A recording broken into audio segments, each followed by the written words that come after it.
Hello, everyone. I'm Bo from Brutal Commentary, and today I'm going to be breaking down our main card opener for UFC 323. In this one, we have Jan Blachowicz taking on Bogdan Guskov. On one hand, you got Jan Blachowicz, veteran, a former champion, and a man whose name I would say definitely demands respect in this division. On the other hand, you got Guskov, a rising force, dangerous. Is sorry dangerous, and riding a streak of finishes with a hunger to prove that he belongs among the elite. This is more or less a crossroads battle, experience against momentum, veteran savvy versus explosive ambition. And now, really quick before I break down their fight styles, let's look at their records most recently, or their last five. I looked at Gustav. He is 4-1 in the UFC in total. He made his debut about 2 years and 2 months ago, or September of 2023, when he took on Volkan Oezdemir short notice. He got submitted in that fight. But since then, he's been on a hell of a win streak. KO'd Zach Pyonga, KO'd Ryan Spann, submitted Billy Khan, and then most recently knocked out Nikita Krylov. And shoot, you look at Bogdan Gustov's record, he is a finisher. He has never won a fight via decision. All of his wins are by finish. Most of them by knockout, 15 of his 18 wins. Now you look at Jan Blachowicz, not done too well. He is 1-3-1 his last five fights. He lost his belt to Glover Teixeira back at UFC 267. Then he got a rebound win over Alexander Rakic, which is a bit muddled because of the knee injury, but it was 1-1 apiece. And for me, I thought Jan was starting to pull ahead. Then he fights Magomed Ankalaev to a draw at UFC 282. Loses a split decision to Alex Pereira at UFC 291. And then most recently this March, loses a unanimous decision against Carlos Ulberg.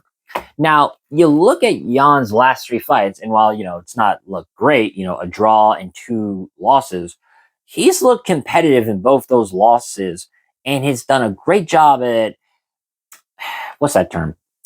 Making his opponents look bad in victory. Kind of like how Nate Diaz does at times, where even if you win against Diaz, you don't look spectacular while doing it. That's essentially what Jan has done, because the Pereira fight was close, and you could give it to Jan. I didn't, but you could. The Ulberg fight was close as well, and Ulberg didn't look like the killer he is. And I'll be honest, I was kind of surprised that wasn't a split decision.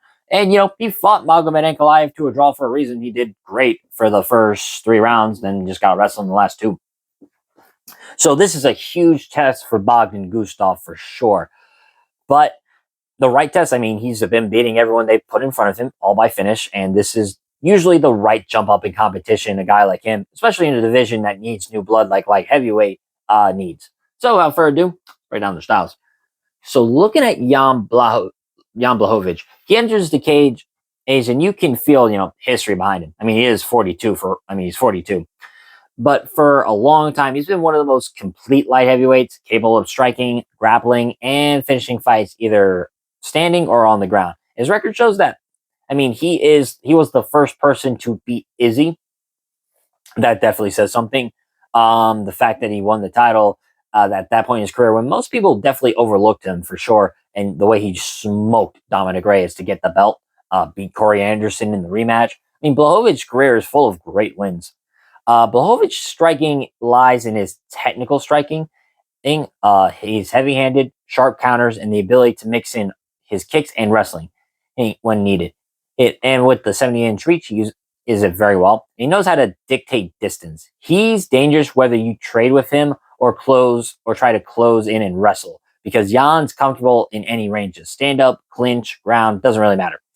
And he's shown that versatility even, like I said, even at 42. But recently, the signs of wear have shown. At 42, the accumulation of damage has started to show.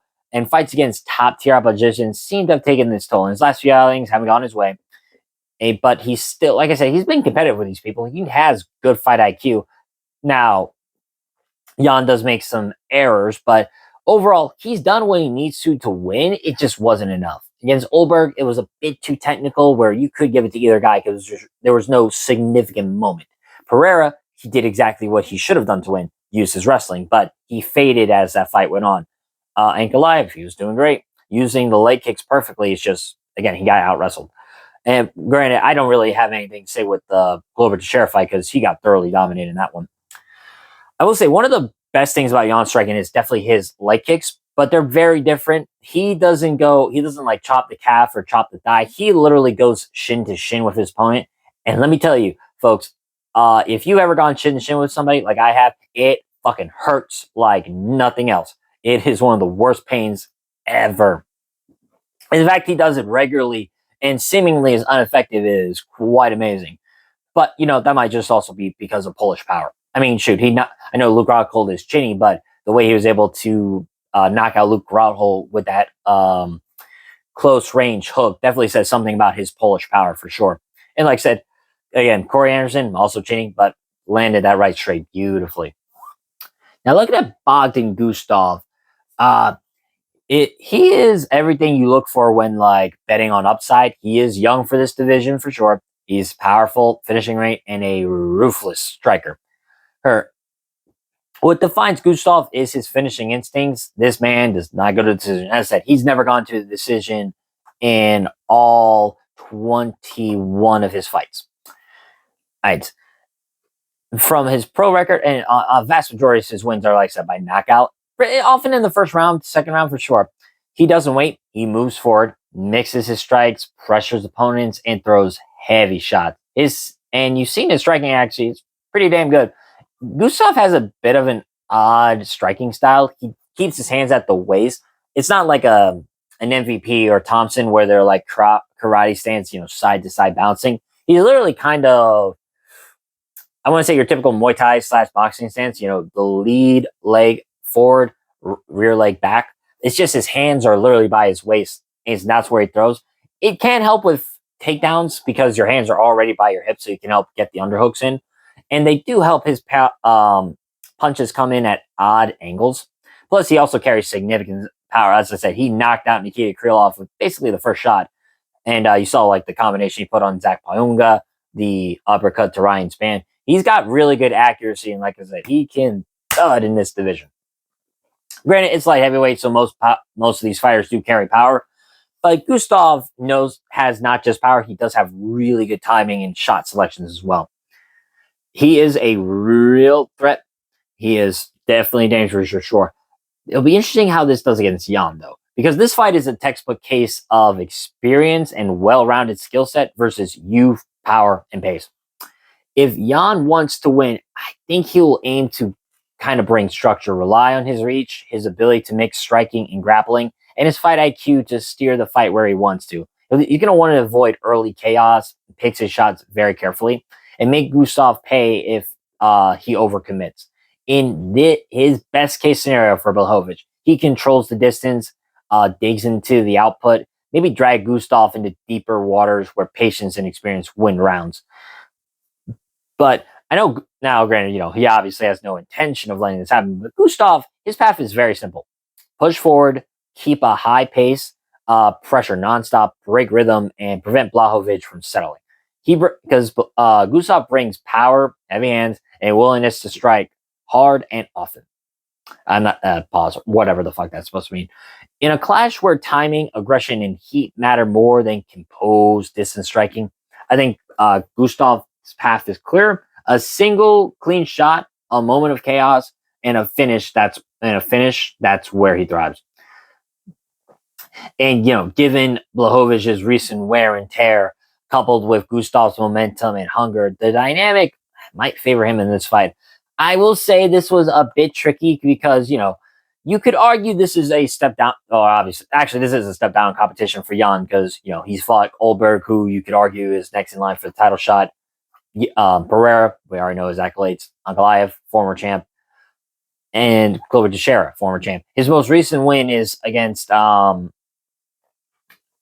Rakic, who has not looked great as of recent. Now, you look at the betting odds, Blachowicz is a minus 135, Guskov a plus 110. These odds do make sense to me. They do. Blachowicz has a lot of experience, and the fact that he's looked really good in his fights, even though their losses at 42, shows that while he may not be in his physical prime, he has done basically what Glover has done in terms of using his skills, his experience, and fight IQ to stay ahead for majority. Again, not win, but make his opponents look bad in victory. But for my official prediction, I am going to go with Bogdan Guskov in this one. I believe his combination of youth, his heavy hands, his striking power, and finishing instinct, and you add in the forward pressure, give him the best shot of beating the aging veteran. Because if Gustav executes his aggressive style, forces engagements, and is able to cut angles, he can shorten the fight before Blachowicz has time to adapt or settle. And his offense isn't just threatening. It often is going to end the fight. My biggest thing here is that if Blachowicz also wants to win, I think he's going to need to implement his grappling, because that's the one issue Gustav has shown. Billy Alakhan had him on the ground for a few minutes, but then again, Gustav was able to reverse. Volkan Oezdemir, not really known as a submission guy, submitted Gustav. And, that definitely brings some concern. Like, well, if Volkan Oezdemir can do it, then you would for sure think Jan Blachowicz, who is a much better grappler, could possibly submit Bogdan Guskov. And you'd be right to think that, because that's certainly a possibility. Again, though, that's kind of MMA math, and I think Gustav's camp would definitely prepare Gustav for a more well-rounded opponent, which is what Blachowicz is. I just think at this point in his career, I think age is finally going to catch up to Blachowicz. Now, I know light heavyweight is a division where often age isn't as big, age isn't as important in as much as it is the lower weight classes, but still, 42 in a division where everyone carries knockout power is definitely something to worry about. And I think Gustav's unpredictable striking and very good shot selection, plus his power, are going to equal a very rough night in the office for Jan Blachowicz. So my official prediction, I'm going to go with Bogdan Guskov. I think he can get the knockout in this one. He has, like I said, legit power. And it's not just power that helps him wins these fights. It's also his ability to, like I said, shot selection is beautiful. His timing is very good. And his unorthodox, like I said, hands by the waist side, I think are going to help him tremendously in catching Blachowicz off guard. Not just defend takedowns, not just hurt him, but I think finish Jan Blachowicz. So my official prediction, I'm going to go with Bogdan Guskov. I'm going to pick him via knockout. But with that being said, I've been Bo from Brutal Commentary. If you liked the video, like, subscribe, and leave a comment down below on who you think's going to win. But until then, stay calm, stay respectful, and enjoy the violence. I'll see y'all next time.